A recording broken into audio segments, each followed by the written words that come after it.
Lotus reality and agro farming వారు premium farm land projects మన పొలం ఫేజ్ 1, 2 మరియు 3 కంప్లీట్ చేసుకొని మన పొలం phase 4 Wasar village at Narayana Khed లో ఆగస్టు 15 ఇండిపెండెన్స్ డే రోజు గ్రాండ్ లాంచ్ చేయడం జరుగుతోంది. లాంచింగ్ మరియు ఇండిపెండెన్స్ డే సందర్భంగా 5 గుంటాస్ ల్యాండ్ అవుట్ రేట్ లో బుక్ చేసుకున్న వారికి 1,50,000 రూపాయల డిస్కౌంట్ తో పాటు 2 గ్రాముల గోల్డ్ ఫ్రీగా ఇస్తున్నారు. పూర్తి వివరాలకు సంప్రదించండి. ఓం మహాగణాధిపతయే నమః. ఓం గురుభ్యో నమః. ఓం శ్రీమాత్రే నమః. పరమేశ్వర స్వరూపమైనటువంటి జ్యోతిష, వాస్తు మరియు ఇతర అనేకమైనటువంటి శాస్త్రములను మనకు అందించినటువంటి మహర్షులకి నమస్కారం. హయగ్రీవ హయగ్రీవ హయగ్రీవేతియో వధేత్తస్య నిస్సరతే వాణి జన్హుకన్యా ప్రవాహవత్. అరుణాం కరుణాతరంగితాక్షీం ధృతపాశాంకుశ పుష్పబాణ చాపాం అనిమాదిభిరావృతాం మయూకైః అహమిత్యేవ విభావయే భవానీం. శ్రీమాత్రే నమః. ప్రేక్షకులకి ఆ లలితాంబిక అమ్మవారి యొక్క అనుగ్రహం పరిపూర్ణంగా కలగాలని మనస్ఫూర్తి కోరుకుంటూ, మనకి ఇప్పుడు మనం చెప్పుకోబోయేటువంటిది ఏంటంటే కుజుడుకు సంబంధించింది. చాలామంది స్తంభన అనుకుంటున్నారు, కానీ కుజ స్తంభన కాదు. అది కుజుడు నీచ పొందుతున్నాడు. ఎప్పటి నుంచి అంటే మనకి అక్టోబర్ 21వ తేదీ నుంచి నీచ పొంది కరెక్ట్గా డిసెంబర్ 6వ తేదీ 6, 7 తేదీల్లో మళ్ళీ వక్రిస్తాడు. అదే నీచపడి వక్రిస్తాడు. వక్రించి జనవరి 22వ తేదీ వరకు వక్రించి మళ్ళా కర్కాటకంలోనే ఉంటాడు. అంటే దాదాపుగా ఆయన ఎంటర్ అవ్వడము ప్లస్ వక్రించి అక్కడే ఉండడం. దీన్ని బట్టి ఏమంటారంటే ఎక్కువ కాలం ఉంటున్నాడు కాబట్టి స్తంభన అనుకుంటారు. కానీ స్తంభన అనేటువంటిది ఏంటంటే అసలు ఎక్కడా కూడా కొన్ని డిగ్రీలు కూడా ముందుకు కదలకపోతే దాన్ని స్తంభన కింద తీసుకోవాలి.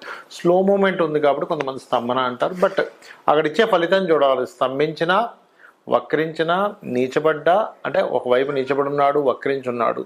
ఆ నీచబడినటువంటి ప్లానెట్ ఏ రాసులను చూస్తుంది, ఏ గ్రహాలను వీక్షిస్తుంది అనే దాని మీద ఆధారపడి ఉంటుంది. ఎప్పుడు కూడా గుర్తుపెట్టుకోండి. కాబట్టి ఈ యొక్క ఫలితాలు ఏవైతే ఉన్నాయో చెప్తుంది నేనైనప్పటికీ కూడా చెప్పిస్తుంది సాక్షాత్ లలిత అమ్మవారిగా భావిస్తూ, ఏ ఏ లగ్నాల వారికి, లగ్నం తెలియని వారి రాశిని చూసుకోండి, ఎటువంటి మంచి జరగనుంది, ఎటువంటి విషయాల్లో వీళ్ళకి జాగ్రత్తలు చూసుకోవాలి, ఏ పరిహార మార్గాలు చేసుకోవాలనేటువంటిది ఇప్పుడు మనం తెలుసుకుందాం. తులాలగ్నము, తులారాశి. తులవారికి గనక చూసుకున్నట్లయితే ఈ యొక్క కుజుడు దశమ స్థానంలో నీచ పొందుతున్నాడు. మరియు శని పంచమ స్థానంలో కుజుడు యొక్క దృష్టిలో పడుతున్నాడు. అయితే లగ్నంలో కూడా రవి నీచ పొందుతున్నాడు. మరి లగ్నంలో నీచపడ్డ రవి నీచభంగ రాజయోగం జరుగుతూ దశమంలో ఎప్పుడైతే కుజుడు నీచ పొందుతాడో గోచారంలో నీచభంగ రాజయోగాలు ఏర్పడుతున్నాయి. దీనివల్ల కొంత అధికారులతోని, గవర్నమెంట్ పీపుల్తోని కొంత స్ట్రెస్ ఉన్నప్పటికీ తండ్రి తరపు వాళ్ళతోని నీచభంగ రాజయోగం ఎప్పుడైతే ఏర్పడుతుందో కుజుడు రవి ద్వారా, పర్టికులర్గా మనకి 21 అక్టోబర్ నుంచి కుజుడు నీచపడుతూ 16 అక్టోబర్కి అప్పటికే రవి వచ్చేసి ఉంటాడు. కానీ 21 అక్టోబర్ ఎప్పుడైతే వస్తుందో అక్కడి నుంచి ఊహించని రీతిలో కొంత జాబ్ సంబంధించిన విషయాల్లో, కెరియర్ సంబంధించిన విషయాల్లో మార్పులు, గ్రోత్ కూడా ఇస్తాడు. ఇక్కడ స్ట్రెస్ ఉంటుంది. ఏది కుజుడు దశమంలో ఉన్నందుకు దాని స్ట్రెస్ దానికి ఉంటుంది. అదేవిధంగా పంచమంలో శనిని వీక్షిస్తున్నందుకు మాత్రం సంతాన విషయంలోని, షేర్ మార్కెట్ రిలేటెడ్ సంబంధించిన విషయాల్లోని, మరియు అదేవిధంగా రాజకీయ సంబంధించిన విషయాల్లోని, క్రియేటివ్ ఫీల్డ్లో ఉండేటువంటి వారు, అంటే సినిమా ఫీల్డ్కి సంబంధించిన ఎనీ క్రియేటివ్ సెక్టార్స్ ఉంటారు, కెమెరామ్యాన్స్, సైడ్ యాక్టర్స్ కావచ్చు, ఇట్లాంటి ఫీల్డ్లో ఉండేవారు మాత్రం కొంత జాగ్రత్తగా ఉండాలి. కాకపోతే కొన్ని వర్క్స్ విషయంలో, ప్రొఫెషన్స్ విషయంలో, వ్యాపారాల విషయాల్లో మాత్రం ఈ నీచభంగ రాజయోగం కూడా స్ట్రెస్ని ఇస్తూ పక్క గ్రోత్ కూడా ఇస్తుంది. ఖచ్చితంగా అందులో ఎటువంటి సందేహం లేదు. అయితే ఎప్పుడు కూడా ఒక ప్లానెట్ తన యొక్క రిజల్ట్స్ని పర్ఫెక్ట్గా అక్కడ అది ప్రొడ్యూస్ చేస్తుంది అన్నప్పుడు దానికి సంబంధించినటువంటి కొన్ని రెమెడీస్ చేసుకుంటే ఇంకా బాగా ఇస్తుంది దాని రిజల్ట్ అనేది. ఏం చేయాలి? లగ్నంలో ఉన్నటువంటి రవి, దశమంలో ఉండే కుజుడు, 12వ స్థానంలో ఉండే కేతువుకి ఎక్కువగా రెమెడీ చేసుకోవాలి. పంచమంలో ఉండే శనికి. అంటే కుజ, రవి, శని, కేతు ఈ 4 గ్రహాల దగ్గర దీపారాధన చేయండి. ముఖ్యంగా శని దగ్గర దీపారాధన చేయడం వల్ల ప్రెగ్నెన్సీతో ఉండే లేడీస్కి ఇబ్బంది కలగకుండా కూడా ఉంటుంది. ఎందుకంటే పంచమ స్థానాన్ని మనం రాజకీయం ఒకటే కాకుండా సంతాన స్థానంగా కూడా తీసుకుంటాం. కాబట్టి దాని మీద కుజుడు దృష్టి ఉంది కాబట్టి ముఖ్యంగా కొంత ఈ కుజుడు మారే వరకు ఆల్మోస్ట్ ఇక్కడ మనకి ఏమవుతుందంటే అక్టోబర్ 21వ తేదీకి వచ్చినటువంటి కుజుడు మనకి డిసెంబర్ 6 కట్ల వక్రించి మళ్ళీ జనవరి 22 కట్ల వెనక్కి వెళ్తాడు. బట్ ఏదైనా మళ్ళీ ముందుకు రావడం కూడా జరుగుతుంది కాబట్టి ఈ యొక్క 5-6 నెలలు కూడా కొంత ప్రెగ్నెన్సీతో ఉండేటువంటి వారు కొంత జాగ్రత్తగా ఉండాలి. సంతానాన్ని పొందేటువంటి విషయంలో, సంతానానికి సంబంధించిన నిర్ణయాలు తీసుకునే విషయంలో, ఫ్రెండ్స్ విషయంలో, లవ్ అఫైర్స్ విషయంలో కొంత జాగ్రత్తగా ఉండాలి. కానీ కెరీర్ విషయంలోని ఆకస్మికంగా కొన్ని ప్రమోషన్స్ కానివ్వండి, కొంత పేరు ప్రఖ్యాతులు ఆకస్మికంగా మీరు పడ్డ కృషికి మీ మీద కొంత ఒత్తిడి ఉన్నప్పటికీ మీకు ఒక హైప్ కూడా రావడం జరుగుతుంది. ఇక మీరు చేయవలసిన దేవతా ఆరాధన కాళికాదేవి యొక్క ఆరాధన చేయండి, అన్ని విధాలు బాగుంటుంది.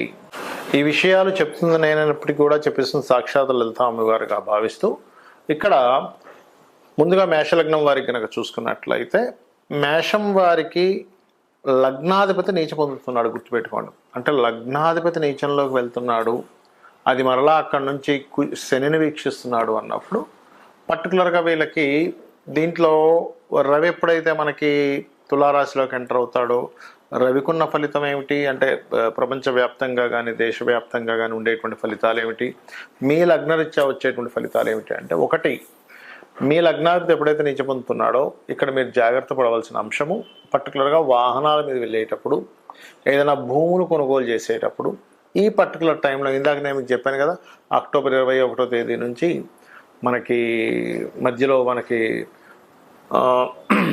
డిసెంబర్ 6వ తేదీ వరకు ఆయన అక్కడ నుండి వక్రిస్తాడు. దాని తర్వాత అని అనుకున్నాం డిసెంబర్ 6 నుంచి. అండ్ జనవరి 22 వరకు అక్కడే ఉండి మళ్ళీ వెనక్కి వెళ్ళిపోతాడు, మిథునంలోకి వెళ్ళిపోతాడు. సో ఈ టైం అంతా కూడా కాకపోతే ఏంటంటే ఈ యొక్క సంవత్సరం కుజుడి యొక్క సంవత్సరం, క్రోధినామ సంవత్సరం, మంగళుడితో స్టార్ట్ అయింది కాబట్టి ఆయన నీచ పొందినప్పుడు మరింత జాగ్రత్తగా ఉండాలి. అయితే ఇక్కడ భూములు, గృహ నిర్మాణ సంబంధించినటువంటిది, వాహనాల మీద వెళ్ళేటప్పుడు ఏదైనా సబ్జెక్ట్స్ కొత్త సబ్జెక్ట్స్ అవి ట్యూషన్స్ కనో లేకపోతే ఆన్లైన్లో మనీ కట్టి ఆ సబ్జెక్ట్స్ తీసుకోవడమో కొన్ని చేస్తూ ఉంటారు డిఫరెంట్గా. అటువంటి విషయాల్లో మరియు తల్లిగారు ఆరోగ్య విషయంలో చాలా జాగ్రత్తగా ఉండాలి. ఇది కుజుడు నీచిపడినందుకు. మరి అదే కుజుడు వక్రించి శనిని కూడా చూస్తాడు. ఎక్కడ ఉంటాడు శని? 11వ స్థానంలో ఉన్నాడు ప్రజెంట్. సో వ్యాపార సంబంధించిన ఎక్కడికైనా ఈవెంట్స్కి వెళ్ళినప్పుడు, లేనట్లయితే ఒక్కోసారి చూడండి లాంగ్ డ్రైవ్స్కి వెళ్తుంటారు సరదాగా అందరూ కలిసి, అలాంటిది ఏదైనా ఆహ్లాదకరమైన ప్రదేశాలకు, అందులో ముఖ్యంగా జల ప్రదేశాలకు వెళ్ళినప్పుడు, ఎందుకంటే జలరాశుల్లో ఉన్నటువంటి కుజుడు వీక్షించి చూస్తున్నాడు. ఎప్పుడైనా ఈ పాపగ్రహాలు జలరాశుల్లో ఉన్నప్పుడు దాని ప్రభావాన్ని పెంచుతూ ఉంటాయి. మనం లాస్ట్ టైం చెప్పుకున్నాం 10 నెలల క్రితం రాహువు జలరాశుల్లోకి వస్తున్నాడు, జల ప్రళయాలు వస్తాయని. ఎందుకంటే జలరాశుల్లో ఉన్నాడు కాబట్టి ఏంటంటే ఈ జాగ్రత్త ఖచ్చితంగా తీసుకోవాలి. మరి ఇక్కడ మంచి కూడా అన్నారు కదా, ఏమిటంటే ఆ మంచి ఏమైనా ఉంటుందా అంటే, ఇక్కడ రవి ఎప్పుడైతే మనకి తులారాశిలోకి సంచరిస్తాడో అంటే పర్టికులర్గా ఈ అక్టోబర్ 16 నుంచి నవంబర్ 16 సమయంలో గుర్తుపెట్టుకోండి, అక్టోబర్ 16 నుంచి నవంబర్ 16 మధ్యలో రవి తులలోనే ఉంటాడు.